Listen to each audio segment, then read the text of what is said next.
Hello, family, and welcome to another episode of Role Model Experts Cafe. I'm your host, Dr. L, the Parent Whisperer. And today with me, I have an amazing lady. I love how she shows up in the world, and I've had an opportunity to network with her a couple of times now. Her name is Miss Cheryl Boone. Did I say that correctly, Cheryl? Yes, you did. Awesome. So Cheryl is really cool as I have had the opportunity to talk with her about how she serves families. And this is an important topic that I wanted our subscribers to kind of have the awareness of and kind of know that there is support for it out there. So thank you for taking time out of your busy schedule to be here and share your information and your expertise with us. Cheryl, tell us a little bit more about your topic and why it's like how you got involved in it and why it's important. Well, I got involved in the career that I'm in now and sharing because I was the mom that could hardly get out of bed and take care of my kids because I had autoimmune disease and rheumatoid arthritis. Back then there was no computer. I know that shows my age, but all I had was baby books. I mean, it was sort of devastating to read in the baby books that lupus was deadly. I mean, I had no idea. 3 kids under 5, couldn't carry my baby up the stairs. I had to let my 5-year-old do it. And as I searched for answers, books, whatever I could find to help me with my health. And so over the years, I was the guinea pig. I was trying different things, different diets. There wasn't organics really back then. And probably the food was a little bit better, the regular food.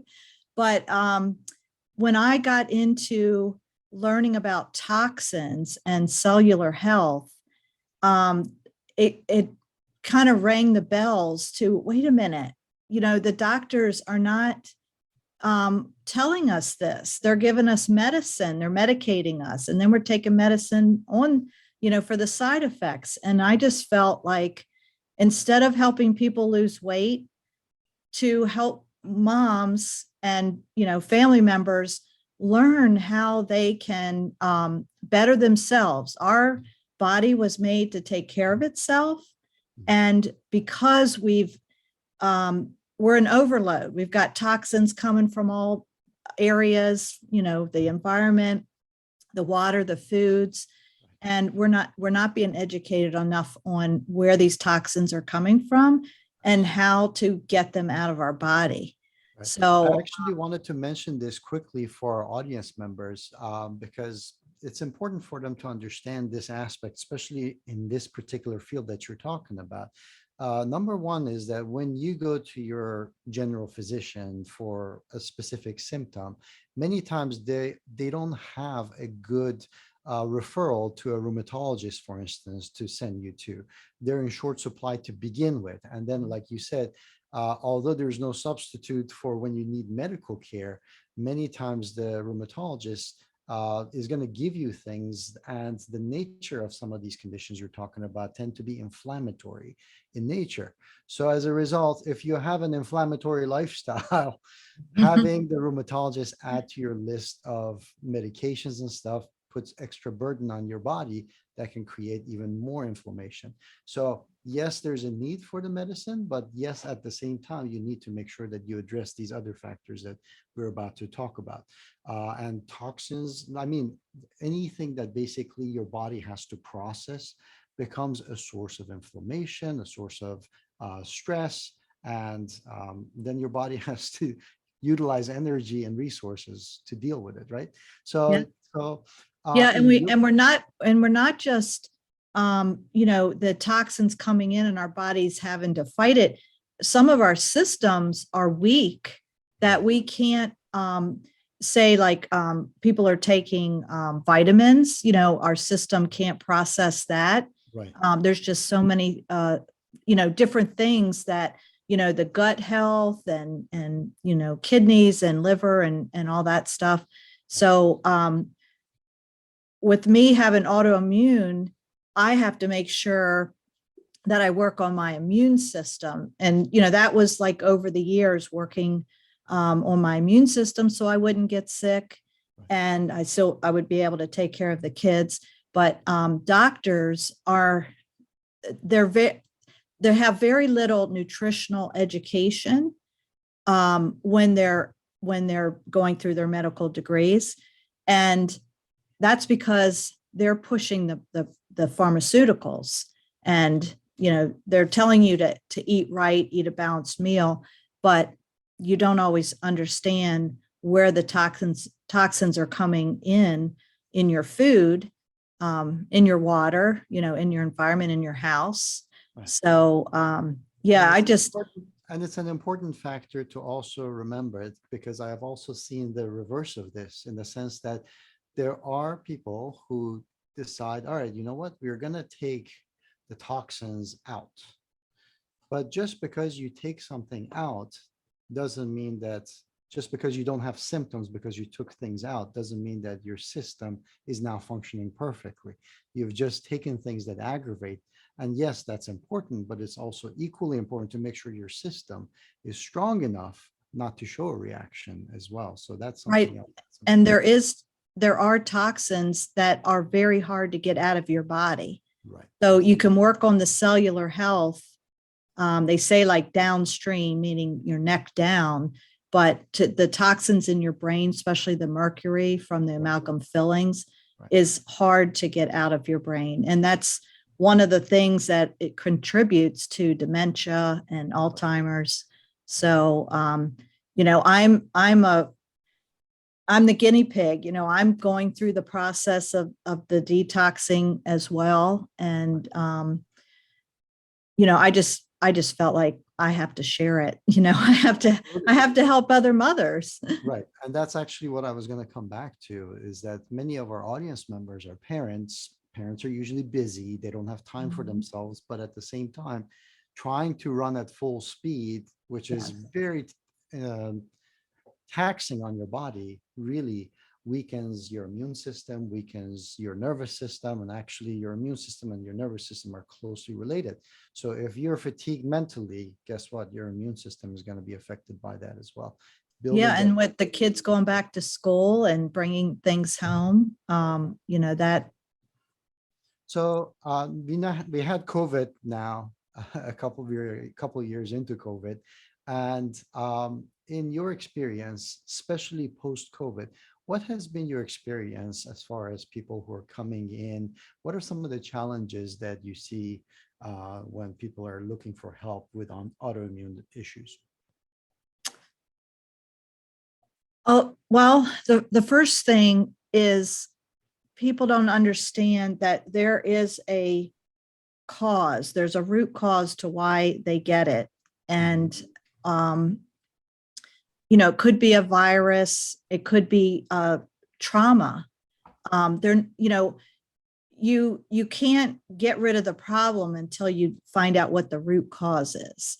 So it could be a childhood trauma. It could be an accident. It could be you couldn't grieve from a death of a family member.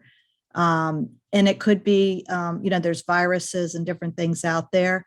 So going back and working with someone to find out where this might be coming from, and then also working on the steps to stop the toxins coming in, doing different things.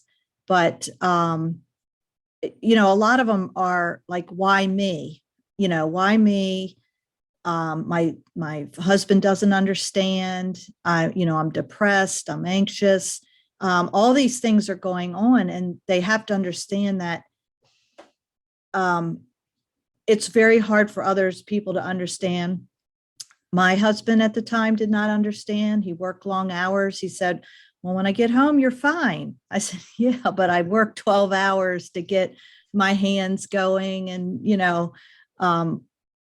help, with the kids. But it was hard. It was hard. It's a struggle. And each little bit that somebody can do to make a change, make it a habit, to stop lessening the toxins, is it will get better. There is an end of the tunnel. And in your experience, especially when we are talking about these kind of conditions, a lot of times people might not make the connection that what's afflicting them also can afflict the rest of the family, not just in your energy level and your ability to show up for them, but also the same things that you are taking in could be taken in by your family members as well, your kids, and sometimes the genetic factors in that kind of makes them also more vulnerable and more sensitive too, right? There is, well, there's two things that come to mind. Is there are things that are passed from the mother to the baby. So just being, for a young mom to know about toxins and immune system and, living healthy will help their kids. The other thing is when a mom is, in bed, in pain, the kids looking in say, mom's lazy, what, she's in bed again. Like they don't understand. So communication is good. Even if they don't understand at the time, it will click in, over time. Yeah. Got it. All right. So I know this is a big field and there's lots of things because there's lots of different toxins, lots of different systems. But for the audience members who are watching this, what would be some immediate stuff, things that they could do or take away so that right after this, they can start having a better quality of life, less toxins, and move forward, basically? So, of course, everybody starts with food. And anything that's prepared in a box and has like 20 ingredients, there's toxins in there. The labels are misleading. Eating fresher, produce, fresh caught fish, grass-fed beef, chicken and turkey that don't have antibiotics and steroids, is a good start. Going for the organics, there's that Clean 15 and Dirty Dozen that teaches you about buying what you should buy organic because that they're more dirty. Mm-hmm. And let me explain that the Clean 15 doesn't mean that they are clean. They still have pesticides on it and they still need to be cleaned, but they're less likely to be more toxic than the Dirty Dozen. Also, in your home, what chemicals are you spraying around? There's a lot of holistic cleaning supplies you can buy now. Also, like what you put on your skin is the biggest organ. So, what are you putting on your skin? There's creams, there's bath soaps, shower soaps, there's shampoos and stuff like that you want to look at the chemicals. A big education is, Googling some of those chemicals, and it might say, oh, it's okay, but it's known, to have an effect on cancer. But when you're looking at just one chemical, okay, that might be okay. But when you combined a lot of chemicals together, that's unsafe. Exactly. So, I filter my water. Don't buy bottled water because that plastic is not safe. It's probably been sitting in a hot truck, being trucked to your store. But I filter water. I watch what I put on my skin. I watch, the food I eat. Yes, I splurge. I'll eat chocolate.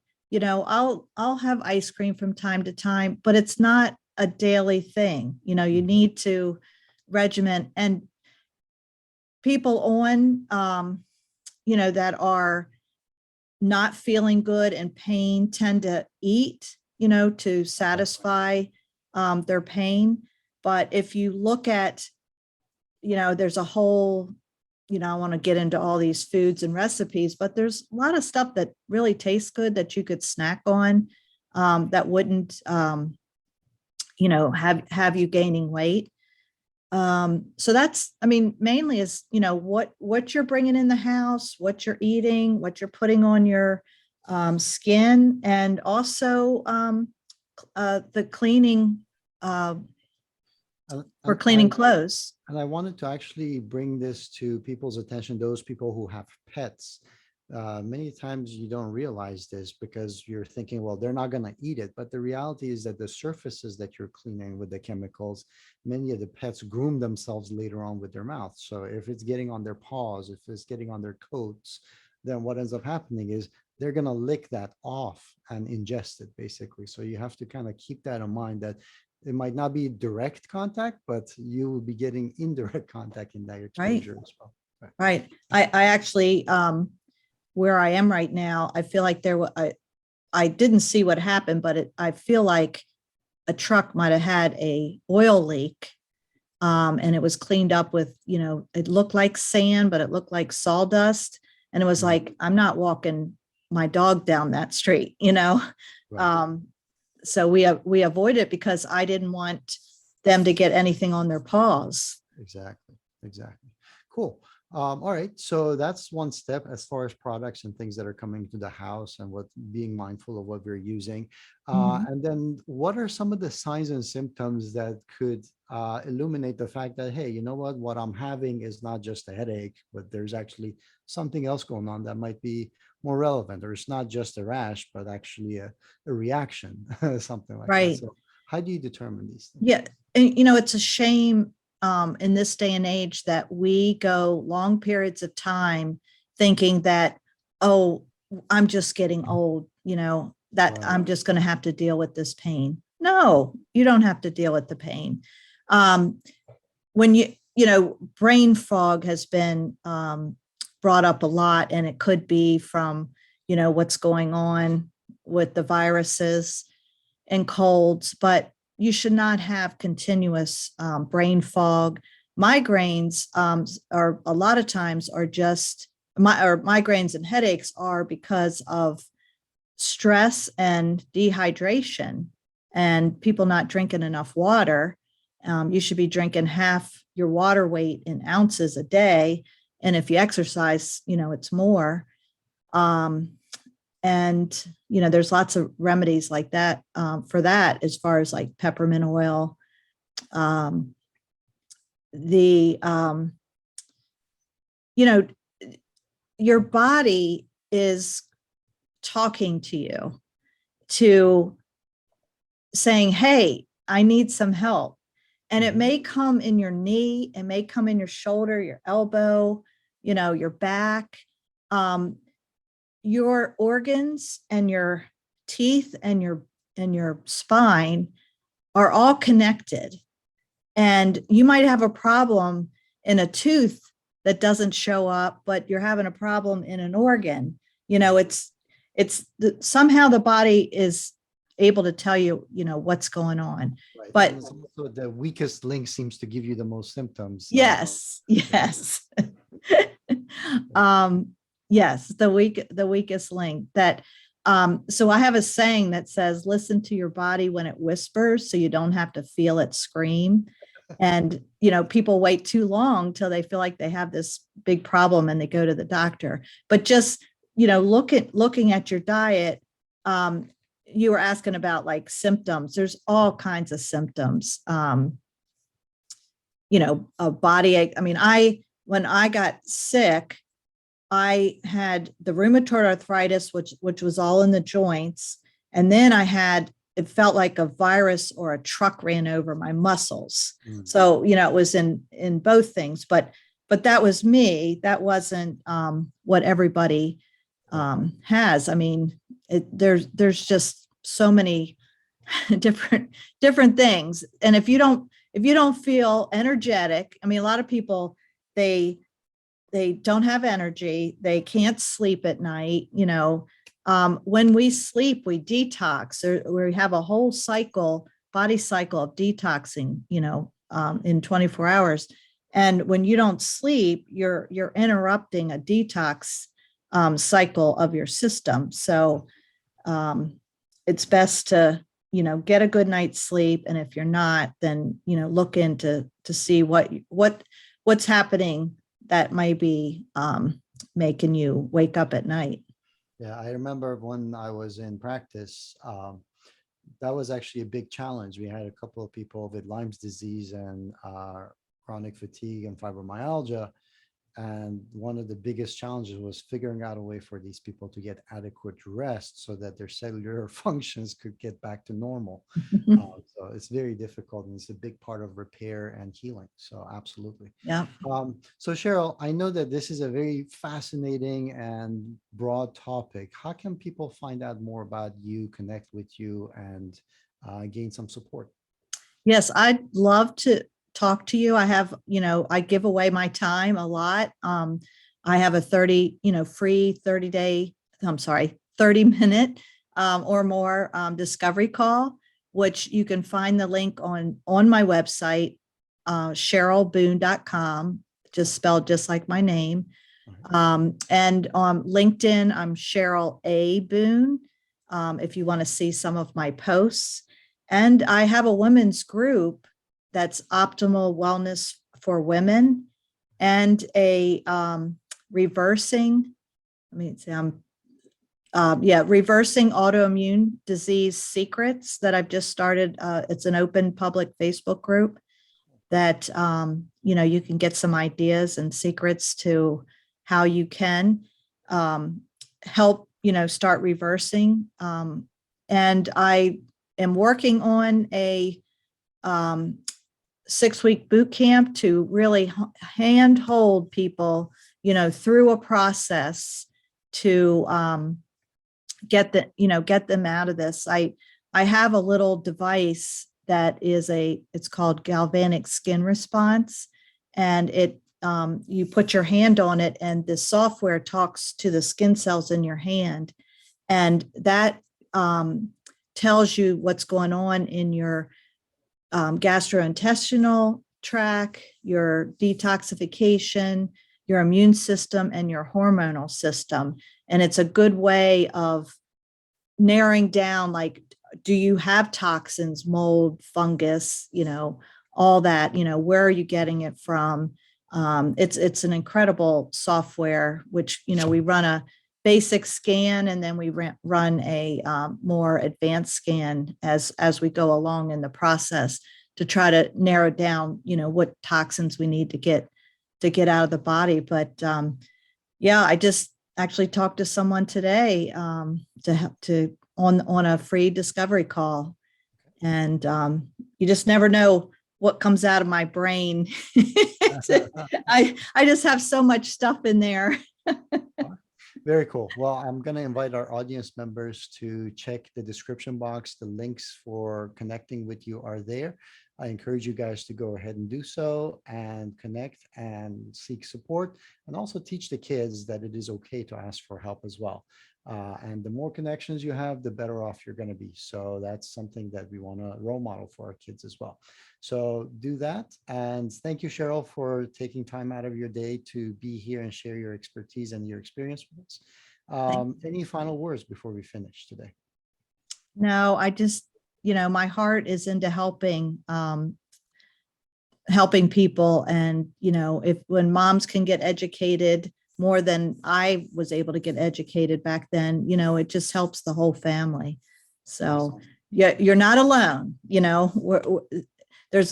I think there's like 63 million women in the US that have autoimmune disease. So, helping people one at a time, we're going to get through it.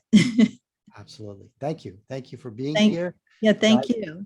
If you haven't already done so, make sure you click subscribe so you get notified of all the experts that come on the Experts Cafe. And until next time, cheers.